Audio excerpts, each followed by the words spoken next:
અલી પટોડીનું ફેફસાના ચેપના રોગના કારણે અવસાન થયું છે। તેઓ 70 વર્ષના હતા અને ઘણા લાંબા સમય સુધી ગંગારામ હોસ્પિટલમાં દાખલ હતા।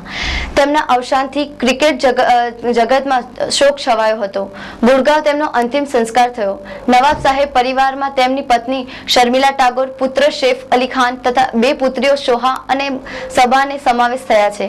નવાબ પટોડીએ 46 ટેસ્ટ રમી 40 ટેસ્ટોમાં ભારતનું નેતૃત્વ કર્યું હતું।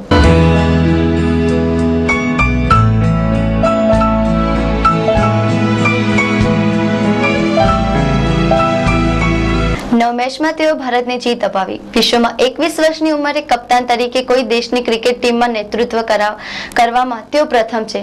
નવાબ સાહેબ 16 સપ્ટેમ્બર ICCUમાં ફેફસાના ચેપથી થયેલા બીમારીએ દાખલ કરાયા હતા। તેમનો જન્મ 5મી જાન્યુઆરી 1941ના રોજ મધ્યપ્રદેશ ખાતે થયો હતો। પટોડી રિયાસતના તેઓ 9મા અંતિમ વારસદાર હતા। તેઓ ભારત, હૈદરાબાદ, ઓક્સફર્ડ યુનિવર્સિટી અને અન્ય ટીમો વતી ક્રિકેટ રમ્યા હતા। તેઓના અવસાનથી સમગ્ર દેશમાં શોક છવાયો હતો। બનાસકાંઠા મુખ્ય મથક પાલનપુર ખાતે રહેલા સ્વર્ગીય ફોટોગ્રાફર AL સૈયદ વર્ષ 1904 થી ફોટોગ્રાફી ક્ષેત્રે જોડાયેલા હતા। તે સમયે ફોટોગ્રાફી આર્ટ અને કલાનો વિષય હતો। નવાબ પટોડી તે સમયની હિન્દી ફિલ્મની ખ્યાતનામ અભિનેત્રી શર્મિલા ટાગોર સાથે લગ્ન ગ્રંથિથી જોડાયા હતા। આ લગ્નમાં ફોટોગ્રાફી પાલનપુરના જાણીતા ફોટોગ્રાફ AL સૈયદ કરી હતી। મંસૂર અલી ખાન પટોડી જોડે મારા ફાધરને ખાસ એના માટે સંબંધ હતો કે એમને સ્પેશિયલ એમના મધરના ફાધર હમીદુલ્લા ખાન નવાબ પટોડી ભોપાલના નવાબ સાહેબ હતા। એ ખાસ એમને પાલનપુરના નવાબ સાહેબ જોડે સંબંધ એટલે બોલાવતા હતા મારા ફાધરને। પછી એમની દીકરી એટલે મંસૂર અલી ખાન પટોડીની મધરના મેરેજ થયા તે વખતે મેં મારા ફાધરને બોલાવેલા અને પછી આ મંસૂર અલી ખાન પટોડીના મેરેજ થયા 69માં કલકત્તામાં કોન્ફિડન્સલી શર્મિલા ટાગોર જોડે। એટલે થોડું કોન્ફિડન્સલી રાખ્યું હતું એમણે।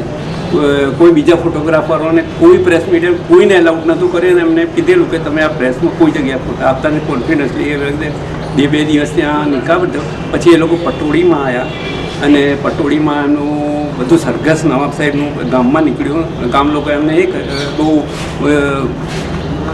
સાથ આપ્યો। પછી દિલ્હી ગયા। દિલ્હીમાં બી બધું રિસેપ્શન જેવું રાખ્યું એમણે દિલ્હીમાં। એટલે વખતે પટોડી મંસૂર અલી ખાનના મધર જે હતા ને એમને ખાસ ફ્રેન્ડ ઇન્દિરા ગાંધી અને નવાબ સાહેબ એમના ફાધરના નવાબ સાહેબ ભોપાલના ખાસ friend Zakir Hussain doctor president હતા। એ વખતે ખાસ મહેમાન તરીકે આવેલા અને મારા ફાધરને પછી ફિલ્મોમાં બી કામ કર્યા। સ્ટીલ ફોટોગ્રાફર તરીકે મોગલે આઝમમાં એમને સ્ટીલ ફોટોગ્રાફર તરીકે સ્પેશિયલ કે આસિફ સાહેબ સાથે જ રાખતા હતા અને પછી લવ એન્ડ ગોડમાં બી એમણે ફોટોગ્રાફી કરેલી જે આસિફ સાહેબ પછી અધૂરું મૂકીને એ કર્યું।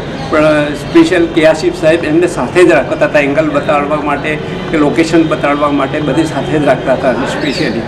સર, આટલા મોટા સ્વર્ગીય AL સૈયદના આપ સન છો, આટલી મોટી સિદ્ધિઓ પ્રાપ્ત કરી છે, શું અનુભવ કરો છો આપ?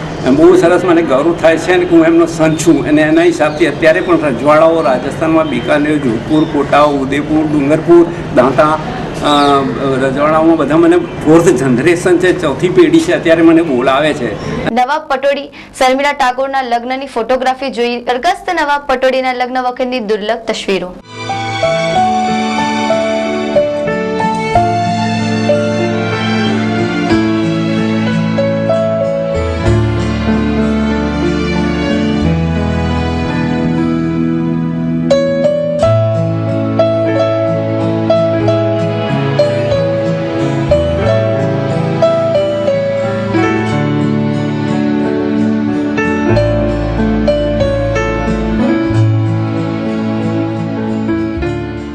સમય છે એક વિરામનો, તો જોતા રહો આઈ વિટનેસ।